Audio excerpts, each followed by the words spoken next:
Fala, minha gente, tudo bem? Bora lá para mais um react de um conteúdo totalmente excelente, desta vez como o cristão deve pensar acerca da desigualdade social. Ih, que pergunta comprida, bora ver onde a gente vai parar. Acerca. Fazer react também não, bora lá.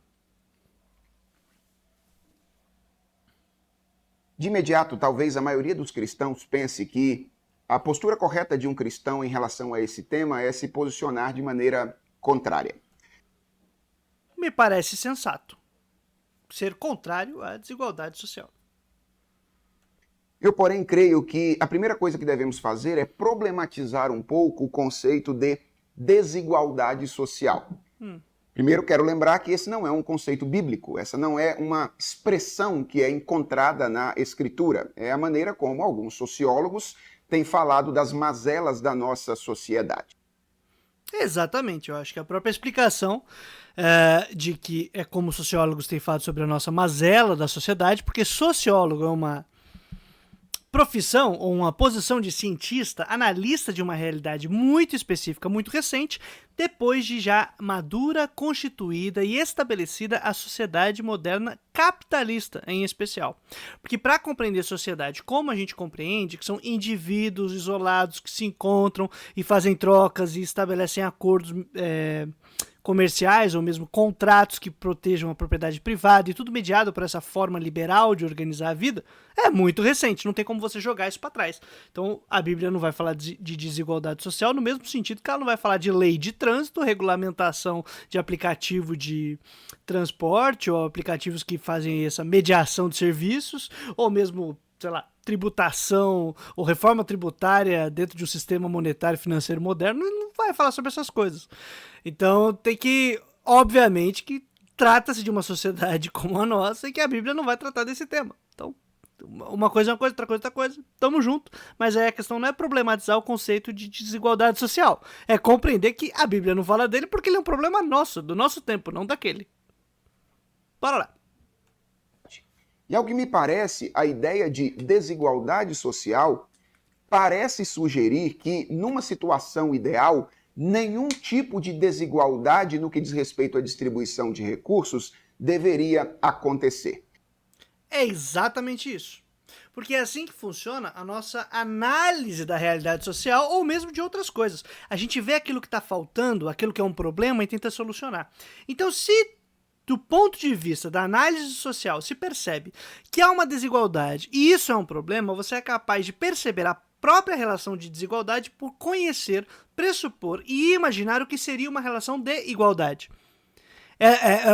Tem um autor, eu vou colocar o livro aqui, eu vejo por outro comento sobre ele, que é o Franz Rinkelhammert, e que tem um livro chamado Crítica da Razão Utópica, que explica como esse modo de operar o cérebro na hora de observar a realidade social e mesmo criar projetos para a realidade social, como que ele funciona, como ele opera. Ele utiliza até uma expressão filosófica bem precisa, né? Que é a dialética transcendental, de um jeito bastante específico para falar sobre a relação entre utopia e realidade em todo o planejamento da realidade social e mesmo no jeito de produzir ciências, e aí no âmbito geral.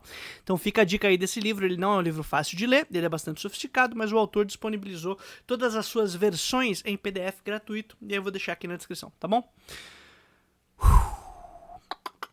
Então me parece que é sensato você olhar para a realidade, ver a desigualdade e pensar como solucionar ela. Então, não vejo problema por enquanto, mas bora seguir. Eu creio que, como um cristão, nós não deveríamos assumir de imediato, apressadamente, essa posição. Até porque nós cremos em um Deus que é, ao mesmo tempo, uno e múltiplo. No ser de Deus, unidade e diversidade se encontram. Isso significa que eu não creio que, se o pecado não tivesse afetado a nossa experiência e nós vivêssemos numa condição ideal, nós teríamos todos a mesma quantidade de recursos. A Bíblia...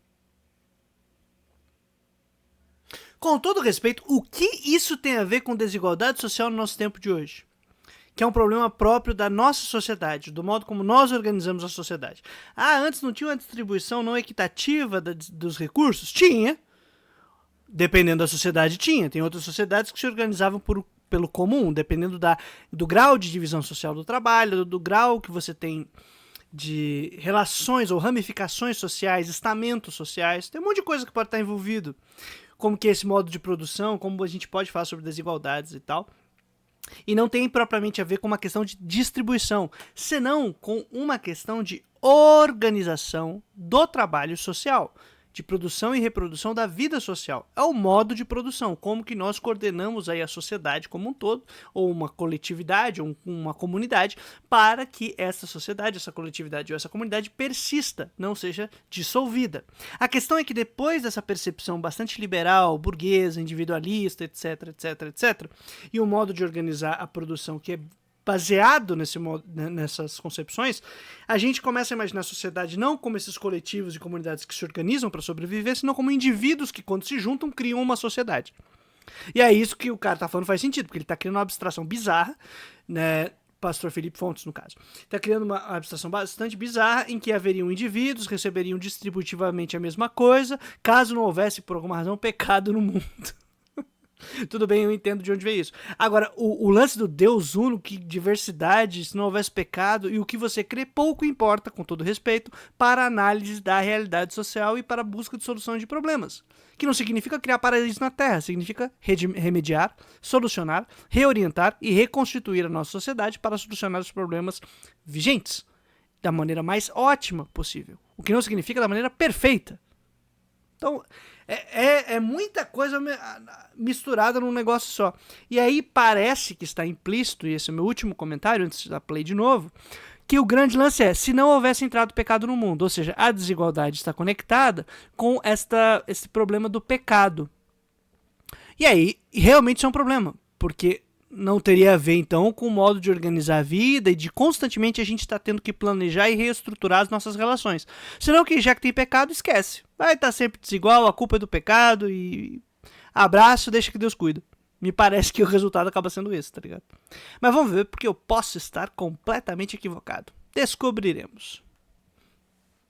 Ele diz que Deus é Senhor e Deus distribui recursos como lhe apraz, de maneira diferente entre as pessoas. Então, a primeira coisa... Então nem vamos preocupar com essa questão de desigualdade social ou com soluções para isso, minha gente. Se é o senhor que está decidindo e o senhor faz como lhe apraz, não sei por que tomamos como um problema. Solta na banguela que a responsa é dele. Coisa que eu creio que devemos fazer é problematizar um pouco o conceito de desigualdade social. E talvez o nosso grande desafio fosse substituir essa terminologia por uma terminologia mais bíblica. Aliás, a minha suspeita é de que quanto mais bíblica for a nossa terminologia, nós correremos menos riscos de cair em problemas intelectuais. Quais são?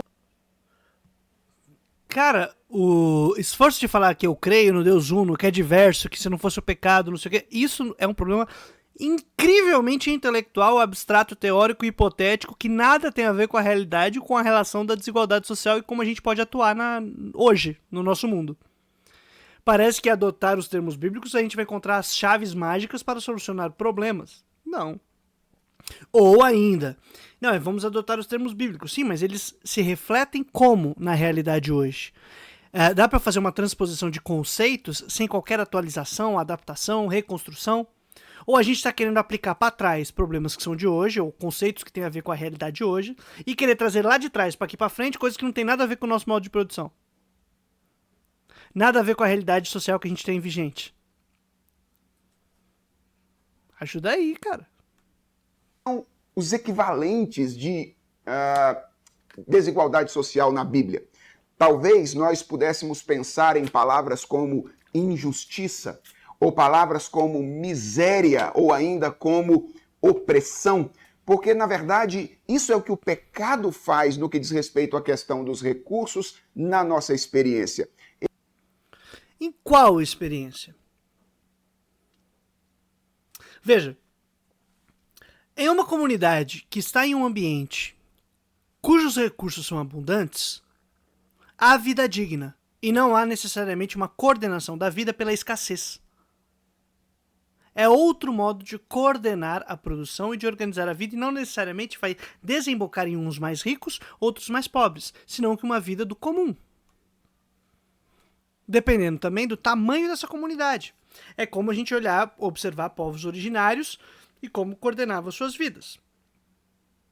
Ah, é o paraíso na Terra? Obviamente que não, mas a questão da concentração de recursos para um e não para outro não era um problema, porque não é uma questão da distribuição, senão que é uma vida comum que organiza de maneira coletiva o trabalho pela subsistência da comunidade. Tem suas questões positivas, negativas, e a gente pode avaliar, mas você vê que é um outro modo de organizar a vida que traz outros problemas que não tem a ver com isso. A gente partir do princípio de que a concentração de recursos necessariamente, sei lá qual vai ser o motivo, pelo pecado, não sei qual que vai ser a causa, fica complicado. Tem a ver com o modo como nós distribuímos o trabalho, coordenamos a divisão social do trabalho, planejamos a nossa sociedade.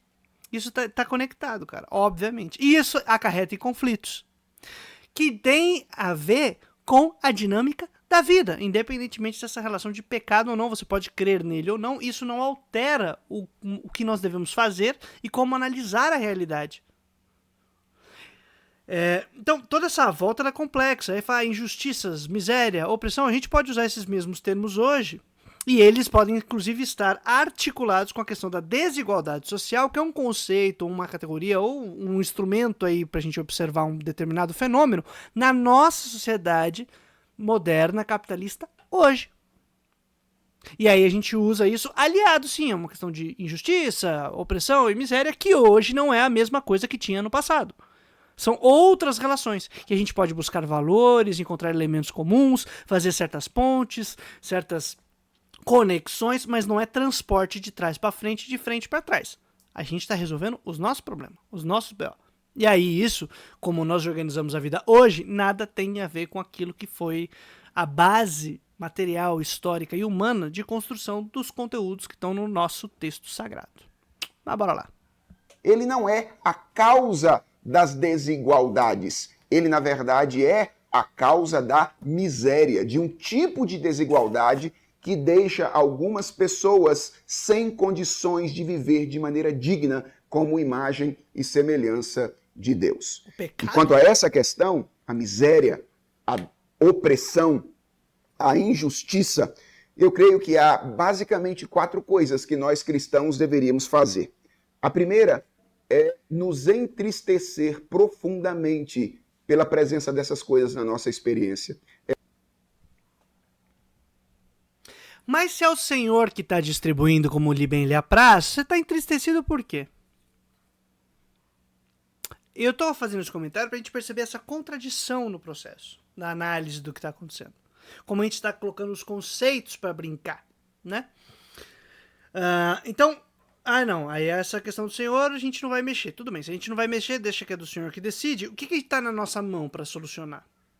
O que está à disposição para socialmente organizarmos a nossa vida? Porque é socialmente que a gente se produz e reproduz, não é individualmente, senão sempre em coletivos, e somos dependentes dos trabalhos uns dos outros, coordenados socialmente, seja pelo mercado fazendo sua mágica invisível, que é irracional, ou seja por outros tipos de coordenação e planejamento, também com suas limitações e avanços, mas a questão não é o paraíso na Terra, senão o que faremos para solucionar os nossos problemas hoje, da melhor maneira possível. Se a gente vai olhar, o que a gente vai fazer é se entristecer?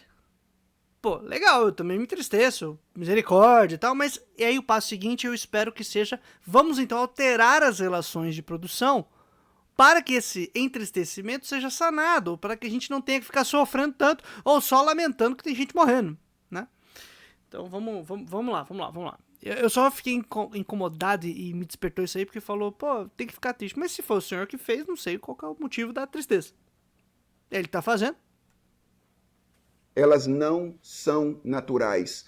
Ver seres criados à imagem e semelhança de Deus, passando dificuldades, sem condições de viver dignamente, deveria fazer pesar o coração de um cristão. Concordo, especialmente com a parte de que pessoas que não têm condições de vida digna, isso não é uma questão natural. A desigualdade, a impossibilidade de ter condições de produção e reprodução da vida não é natural. Exatamente, não é natural. Não tem a ver com natureza, essência humana, nem nada senão com como ou o que faremos de nós mesmos enquanto sociedade historicamente sendo realizada. A resposta é nossa, não da natureza, não de uma essência. Se é a gente que fez, a gente pode arrumar. Tô de pleno acordo. A segunda coisa que nós, como cristãos, deveríamos fazer é acusar aquelas ocasiões em que situações de miséria são resultado de opressão de alguns indivíduos sobre outros. Concordo, camarada Felipe. Especialmente quando a gente estabelece a relação específica de propriedade privada sobre meios de produção, em que aqueles que não têm essas condições, porque foram tirados deles os meios de vida, o que é esse o lance? Quando você tinha uma comunidade ali que tinham sua terrinha, sua pequena propriedade, bastante limitada, de subsistência, muitas vezes com uma economia de escassez, pô, tem vários problemas, mas os meios de vida estão à disposição dessa família.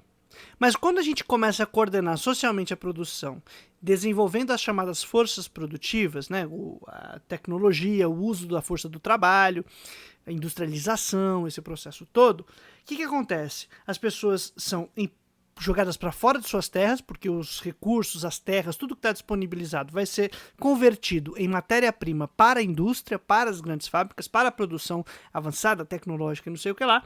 As pessoas ficam sem seus meios de vida, então elas têm que vender o seu próprio corpo para ganhar um salário, para tentar buscar por meio do consumo os recursos necessários para sobreviver.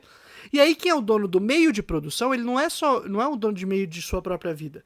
Ele é o cara que tem o controle dos instrumentos, dos mecanismos, do maquinário necessário para o produto fundamental na reprodução da sociedade como um todo. Então ele decide sobre a vida e sobre a força do trabalho dos outros. Então, efetivamente, se estabelece uma relação de exploração. Quem tem o meio de produção, que vai produzir e garantir aquilo que é necessário para a subsistência, manutenção, reprodução social de todo mundo, vai se aproveitar das condições daqueles que não têm mais seus meios de vida e só podem vender seu corpinho mediante salário, que é um preço pago pelo seu tempo de trabalho, pela sua força de trabalho por um tempo.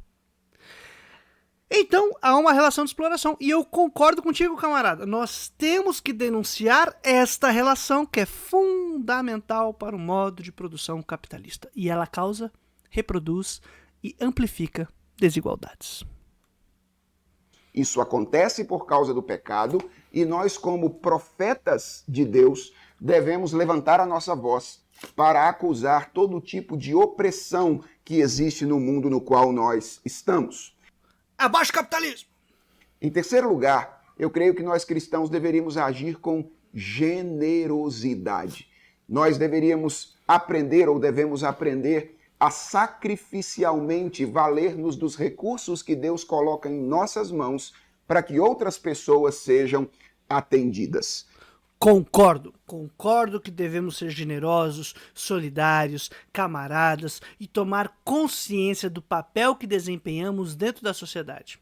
Quem são os nossos pares que desempenham essa mesma função, que sofrem as mesmas mazelas, sob a mesma condição de exploração? Olhar para esses camaradas, olhar para essa galera, ser generoso e não só distribuir recurso, senão distribuir solidariedade, braço e força para protestar contra aquilo que está roubando as nossas vidas, as vidas de nossos filhos e nossas filhas, dos filhos das filhas de nossos vizinhos, nossas vizinhas, nossos irmãos, nossas irmãs, do próximo, que nós deveríamos amar como nós mesmos, mas está sendo explorado, dado uma relação social. Independentemente das intenções daquele que é o dono do meio de produção, o problema é a relação social, esse modo de produção, que reproduz, amplifica e potencializa relações de exploração. Pra cima, camarada Felipe! E por fim, eu creio que um cristão deveria lutar para que políticas públicas de combate à miséria, à injustiça, à opressão fossem estabelecidas na sua sociedade. Olhemos para a lei do Antigo Testamento e vejamos como a lei do Antigo Testamento tinha políticas muito claras de combate a todas essas coisas, a miséria, a injustiça e a opressão. Exatamente. Vamos olhar e buscar esses princípios de lei, porque não dá para você reaplicar tal qual era em outro modo de produção. Aí você olha vê o que estava acontecendo, analisa naquele tempo, sob aquelas condições e aprende determinados valores ou critérios para orientar as ações hoje. Havia questões de injustiça? Sim. E o pessoal aceitava? Não necessariamente. Combatiam a injustiça, lutavam contra ela e criavam até mecanismos legais para superar a questão da injustiça. Havia opressão? Mesma coisa. Havia miséria? Mesma coisa. E que deveríamos fazer hoje, senão o mesmo? Só que aí não é reaplicação de lei. Hoje, para a gente poder combater a injustiça, combater a miséria, poder quebrar relações de opressão, adivinha o que a gente tem que fazer? Uma boa análise da realidade social. Cá estamos. Pense, por exemplo, em como determinadas leis regulavam o limite do lucro naquele período. A lei da respiga, por exemplo, que proibia que determinados espaços de um campo fossem colhidos. E pense, por exemplo, em como a lei do Antigo Testamento também garantia o direito de gerações terem novas oportunidades, não perpetuando dívidas longas através do ano do jubileu, por exemplo, quando a terra retornava aos seus proprietários originais. Então, imagina a gente começar a trazer esses critérios e valores para aplicar em cima de banco, de banqueiro e do mercado financeiro. Que não rolaria? Imagina os mesmos critérios para a galera que foi expulsa do campo, foi expulsa de sua terra, foi expulsa de sua cidade, expulsa de sua casa, teve a casa tomada pelo comunismo? Não, por um banco. Imagina. Isso é importante, cara. Tô curtindo aqui o que você tá trazendo pra gente. Então, além de entristecer-se, além de acusar a opressão e a miséria, além de agir com generosidade, o cristão deve ser instrumento de Deus para que políticas públicas se estabeleçam no combate a todas essas coisas. Estou de pleno acordo. Políticas públicas, organizações populares, organizações de trabalhadores e trabalhadoras, defesa das pautas populares, em defesa da vida das pessoas, acho fundamental e agradeço essa oportunidade dada pelo pastor Felipe Fontes. Bom, tá aqui, inscreva-se também aqui no nosso canalzinho, não pelo pessoal de lá, pode se inscrever aqui no nosso aqui mesmo, tá? Aproveitando o merchan que ia começar e eu acabei interrompendo. Também dá uma olhadinha no nosso Apoia-se, vê lá como você pode dar uma força pra gente continuar o nosso trabalho, melhorar essa câmera ou mesmo o computador que já tá pedindo as contas todos os dias, ou ainda fazer os cursos, que também me ajuda a pagar os boletos, fazer uma correria aqui e tentar manter esse trampo de divulgação, de discussão, de debate, também com um pouquinho de humor, às vezes, nem sempre funciona. Mas tamo aí, beleza? Agradeço demais, minha gente. Dá uma olhadinha na descrição do vídeo e todo dia útil, trazendo a boa nova até a vitória final. Valeu, minha gente. Até mais.